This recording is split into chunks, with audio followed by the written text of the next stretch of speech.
naman ang tanong natin from Nazamel Tabares from Hype Mania. And his question is, how important is it for you that Filipinos also get to watch the Fabulous Filipino Brothers? It's very important that Filipinos get to watch this film. I mean, I made it for the world, but I made it for us. You know, it's called the Fabulous Filipino Brothers for a reason. It's important. You know, there's so many years in my career that I played everything and anything. You know, no one knows. Latino roles, Mexican roles, Puerto Rican roles, a vast of other Asian roles, you know, from Chinese to Korean to Cambodian to Native American. And as an actor, I feel very blessed that you know, we're such a rich culture. As Filipinos, we can maybe be chameleons and kind of like go into many different cultures. We can connect with them and be able to play them. However, I'm Filipino. I'm proud to be Filipino. And I think it's time for us to really represent who we are and represent our community and really tell our stories as Filipinos, not as other cultures. All cultures are beautiful, but if I was going to do my first directorial debut, I wanted to tell a story that's personal to me and really pay back to things that are important to me, which are my family, my community, the places I'm from. And so it's very important for Filipinos to see the film, I think. But I do hope that everyone else that sees the film can see themselves in us. And that's my biggest hope. Yes. And we have a question here from Tito Mario Bautista. And he's asking, was the movie inspired by the huge hit My Big Fat Greek Wedding? Was it in any way an inspiration? I mean, not that it was an inspiration. I mean, I'm sure we'll get comparisons and things like that. And even when we were writing it, we loved that. I mean, I love that film. But it was different, you know, it's to a degree. I think, you know, it's an ethnic family around a wedding, and it deals with certain things in the culture. So I think in that way it's inspirational. And I think it's really good comparison when you're pitching a film, because when you're pitching movies to studios or to distribution companies or places abroad, they want to know what they can compare it to. That's somewhere in their mind. It's something that's successful. And obviously My Big Fat Greek Wedding was a very, very successful film worldwide. And so that's wonderful. However, it's very much different when you watch the film and you see what we did. You know, this is a very indie kind of film. When I first was envisioning the film, it was like, I would say it's like My Big Fat Greek Wedding gets mashed up with something almost out of a Quentin Tarantino film, like a Pulp Fiction, and not the violence of Pulp Fiction, but the vignettes and the calamity of Pulp Fiction. And so, you know, it's all that kind of stuff going on in my head, plus other things that we drew from other artists, other times in our life, other things that really inspired me and my brothers writing the film. But the biggest inspiration was my family. And the Filipino story. And this one, in your early years, you've been a member of the Street Freaks breakdancing crew. Do you still have the moves? That is the question.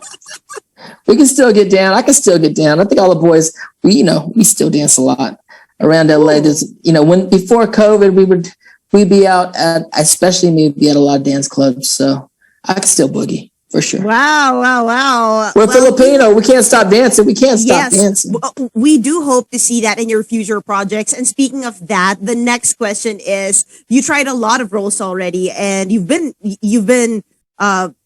did a lot of genres already. And what's most memorable for you?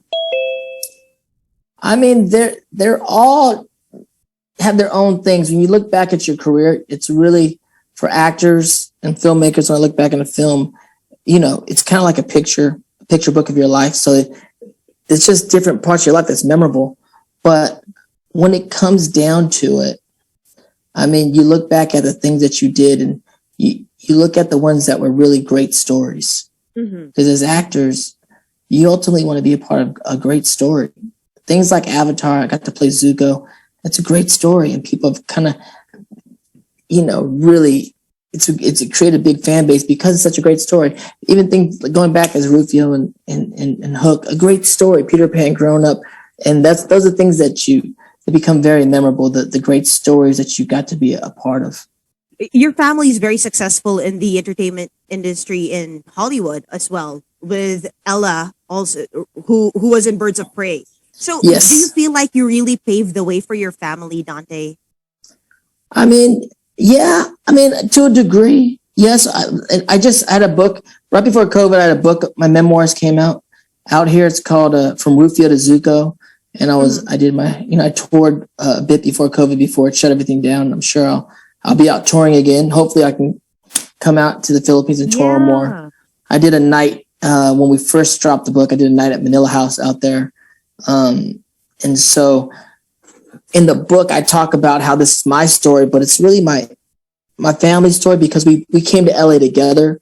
And so, yeah, to a degree, I got the most quote unquote famous of my brothers, but they've all had great careers in their own right. And like they're all working. My brother Derek just finished a film and finished a series, and Dion just finished two films. And so everyone's continually working. And now the next generation's coming up. And my niece, my goddaughter, played Cassandra Cain in Birds of Prey, which I'm very proud of her because she's amazing, and she's also, I'm her ninong, so of course I'm extra proud of her. You were on the red carpet together. I've taken her some red carpets, and we've done that, and I got to kind of introduce her to the Hollywood scene, and I'm very proud of her in that way.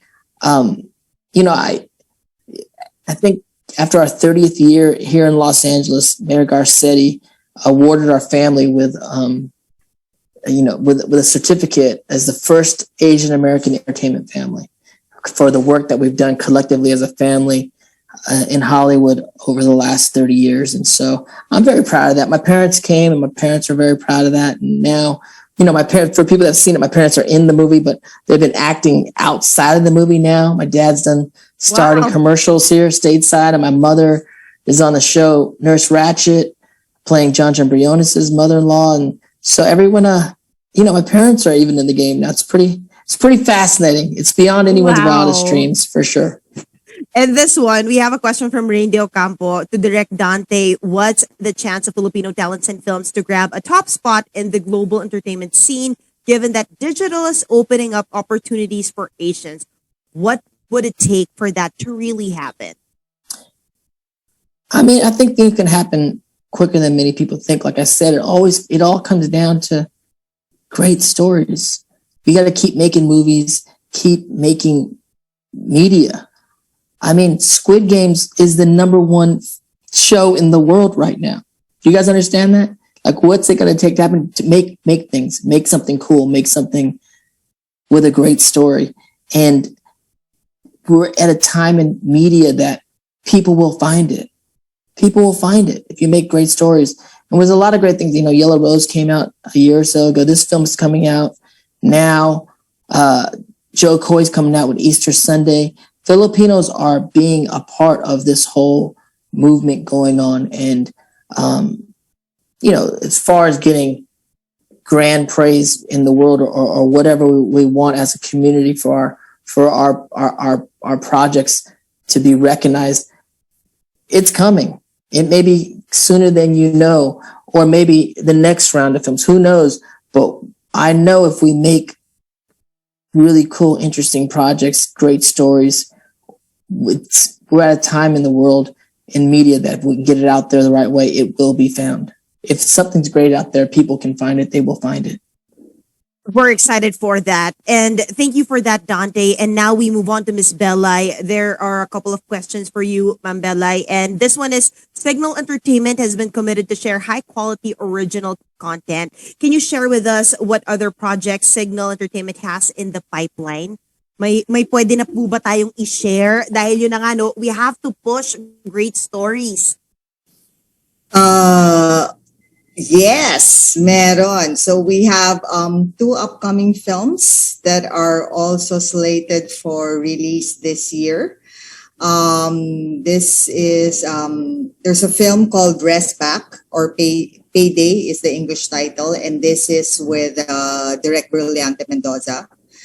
That is also going the rounds of festivals. It was invited in the recent Tokyo Film Festival. There's another film with a group of direct June Lana and direct Percy Intalan. It's called Big Night. That is also slated for this year. It was also invited in Europe for another film festival. So hopefully that's why I was talking to Dante earlier about the opening of the theaters. So it'll be good if we can, show those films in the theaters once it's open. But then, those are the two films that aabangan nila from Cignal Entertainment. Exciting. And ito na po, ikalawang film nyo na with Dante. We're working with Dante. Can you just share with us sa press po the experience of working with Dante? And meron pa po ba na nilulutong project with Dante and his team? We had a very good experience with the team of Dante. They're very collaborative. Nako, ang dami naming conference call every day. There's a lot of regular conference calls, as I mentioned. Very madaling katrabaho, magaan sila katrabaho.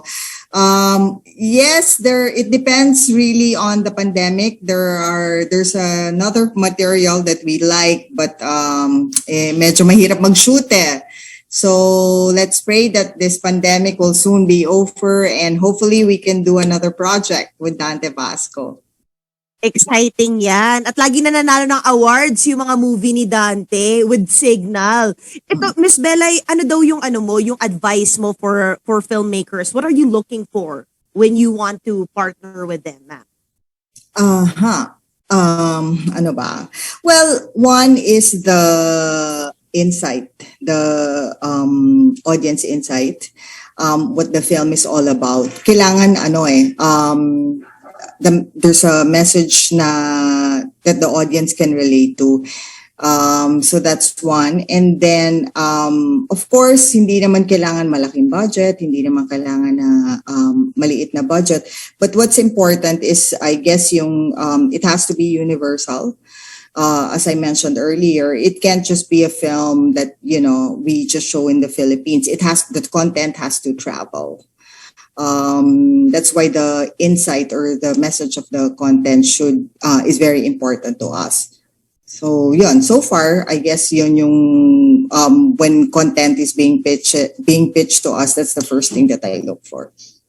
Thank you so much, Miss Belay. And now we go back to Dante. We have a question from Sir Robert Requentina of Manila Bulletin. So, Direct Dante, ayan na.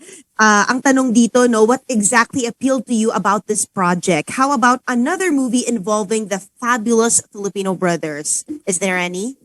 We'll see. I haven't really thought that far in the future. I mean, this was as far as this project, but there's possibilities when you watch the film. There's a lot of people have been saying what happens to these guys and this family from here on out, and it may be interesting to find out where they go. So we'll see. At this point, we try to wrap the film up into a nice ending with this project, but you never know. These boys are fabulous, so there might be a future for these fabulous Filipino brothers. I just want to go back, Dante, to what you said earlier, that you are bridging the gap from Hollywood to Manila. And you've done that for Jericho Rosales, Rian Ramos, and Solen Yusuf. Are you eyeing some other up and coming actresses here, maybe, or someone who's been around that you want to work with? I mean, there are. I think there's so many great actors. It's something I've been at for the last few years in doing this with Cignal. We're all learning. This is something brand new coming to the world. These projects that are being funded from and this bridge kind of making of filmmaking. And so I think it's surprising a lot of people how far we've gotten. Being able to premiere at South by Southwest with a film like this is really, I think it's really opened even the eyes of people here of what's possible. So there are some artists out there. There's a lot more artists that we worked with that I'd love to work with again. I mean, Echo is amazing. I want to bring some of these actors and give them a platform here in the States, because I think now more than ever is a great time for Asian actors in Hollywood. And I want to see some of these people who become really good friends of mine to come here. But there's so many great actors I still want to work with out there. Isa Calzado I want to work with. There's one name that comes to mind, but there's so many great actors I want to work with in the Philippines. We're excited for that. And right now we have questions for Sir Jeff Remigio. Sir Jeff, are you still here? All right. So yes, Sir Jeff, which platforms will the Fabulous Filipino Brothers be available for everyone? Where can we watch it po? Okay, so for now, we want to be able to invite people to watch our movie on Cignal pay-per-view. This is available now for the next 2 to 3 weeks. So that's very important for people to for us to be able to tell everyone where it's going to be seen. And of course, there's going to be some other platforms where it will be distributed or where it will be available on. But for now, we want to focus on Cignal pay-per-view so that people can get to watch it already. Mm-hmm. And Sir Jeff, ito no, with a lot of talented Filipinos in the creative industry, what are your thoughts about online cinemas as the new medium to present films? You know, madami talaga, and there's the streaming platforms are actually showcasing a lot of these already, and I'm not saying we're not going to that direction, but as Bella said, we will continue to look for content that we feel is good. But as far as where to put them first, it's you know, with the pandemic, medyo nag-iba yung dynamics, no? So I think at wala kasing sinihan, no? So ngayon kailangan nating carefully makita kung ano ba yung pinaka mas preferred na platform ng Pilipino or ng mga tao para mas maging maganda yung experience nila when they watch our movie, when they consume it. At talagang excited na kami panoorin yung The Fabulous Filipino Brothers sa Cignal pay-per-view dahil showing na siya. Thank you so much, Sir Jeff. And with that, we just want to hear from Dante. Dante, alam ko may flight ka pa. You do have a flight, right? Somewhere later in the day. And it's late there. So please give your message to our friends from the press who's here with us this afternoon about this amazing film. Well, I just want to thank everyone who's seen the film, and I look forward to the ones that haven't seen it yet to get to experience the movie. I can't wait for the rest of the Philippines to watch the film. It's exciting that you guys are going to be able to get to watch it first before the rest of the world. And that's very important and exciting to me. I hope that everyone really is entertained by the film, first and foremost. And like, Sir Jeffrey just said, people can enjoy it and be entertained for a few hours. At the end of the day, I really didn't set out to make the end all Filipino film or even Filipino American film. I made a film that's really a personal story about my family, even though it's a crazy story and crazy things happen to each and every one of the brothers in this story. Every story is based on a true story in my family. So, at the end of the day, if anything, I made the definitive kind of like Basco family kind of film, or at least my part of the family. But that being said, I hope you guys get to see yourselves and your family in the film, and as the movie gets released to a wider audience after it premieres in the Philippines, I hope the rest of the world gets to see a little bit more of our culture and celebrate our culture, and maybe even see themselves in our culture. So that's what I look forward to. Thank you so much, Dante Basco, for your time. And thank you so much, Miss Bella Santillan and Sir Jeffrey Mio, for taking the time to be with us as well. So this wraps up our Q&A for this media roundtable. Thank you rin syempre sa mga kapatid natin sa press who took the time to attend this event. Again, we would love to know what you think of the exciting and heartwarming Asian American family comedy movie of the year, The Fabulous Filipino Brothers. Please, when we talk about this online, keep the conversation going, and please use the hashtag Fabulous Filipino Brothers and hashtag Cignal Entertainment para po mabasa namin yung mga review ninyo at yung mga messages ninyo. Again, congratulations, Direk Dante Direk. Basco, Direk, for Salamat. your debut film. Okay, ayan na, 'di ba? And we can't wait to see more of your creative works, Direct Dante. We can't wait. I know there's some action content in the pipeline, right? And a couple more. So, we'll just stand by for that. And eto na, for those who would want to watch the directorial debut of Direct Dante, the Fabulous Filipino Brothers will be available via pay-per-view on Cignal for only 200 pesos po, no? On and KTX.ph for 249 pesos. So for more information and latest updates, like and follow Cignal Entertainment's Facebook page at www.facebook.com/Cignal Entertainment. And this ends our program this afternoon. This has been your host, MJ Marfori. It is always a pleasure to be with you guys. And maraming salamat po. Keep safe and God bless.